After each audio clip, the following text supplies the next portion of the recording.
ఆంధ్ర రాష్ట్రంలో పీపీపీ మోడల్లో మెడికల్ కాలేజీలు పెట్టడం అనే ఆలోచన చంద్రబాబు నాయుడు చేస్తూ ఉండడం చాలామందికి నచ్చడం లేదు.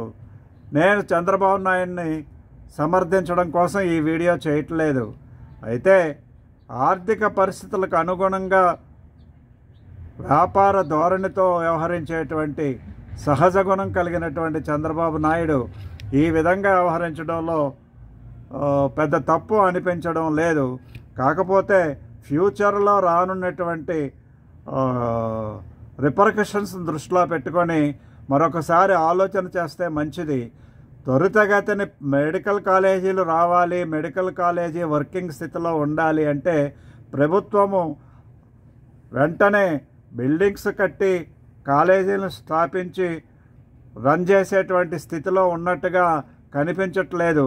అందుకొరకే పీపీపీ పద్ధతిలో ఆ యొక్క మెడికల్ కాలేజీ నిర్వహించాలనేటువంటిది అనుకుంటున్నది. అయితే అందరిలో ఉండేటువంటిది ఏంటంటే ప్రైవేట్ మేనేజ్మెంట్ ఎప్పుడైతే ఉన్నదో అది గవర్నమెంట్ హాస్పిటల్గా కానీ గవర్నమెంట్ కాలేజీలుగా కానీ ఉండవు. వాళ్ళు ఫీజులు కలెక్ట్ చేయడము లేకపోతే పేషెంట్స్ని దోచుకోవడము జరుగుతుంది. కాబట్టి ఆ దృష్టితోనే అడుగుతున్నారు.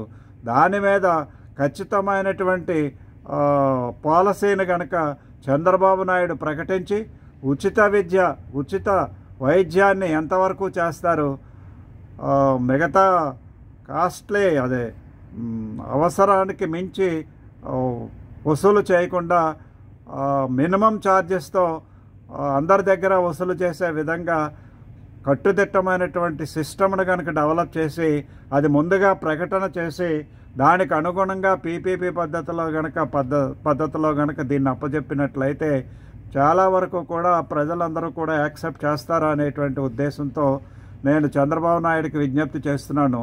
తప్పనిసరిగా రానున్న రోజుల్లో మెడికల్ కాలేజీలు పూర్తయిన తర్వాత ఆరోగ్య విషయంలో అందరికీ కూడా సమానమైనటువంటి రెస్పాన్సిబిలిటీ తీసుకొని పేద ప్రజలకు మరీ ముఖ్యంగా ఉచిత వైద్యము అందించే విధంగా ఉంటారని నేను ఆశిస్తున్నాను.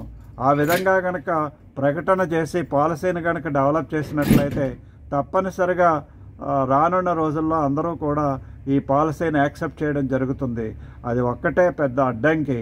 ప్రైవేట్ మేనేజ్మెంట్లో ఉన్న గవర్నమెంట్ కూడా అందులో పార్ట్నర్ కాబట్టి తప్పనిసరిగా తొందరగా మెడికల్ ఎడ్యుకేషన్ అందరికీ అందుబాటులోకి రావాలి. కాబట్టి తప్పనిసరిగా మెడికల్ కాలేజీలు వెంటనే ప్రారంభించడం అనేటువంటిది చాలా అవసరం. దాన్ని దృష్టిలో పెట్టుకొని గవర్నమెంట్ వ్యవహరిస్తుందని చెప్పి ఆశిద్దారు. జై హింద్, జై భారత్.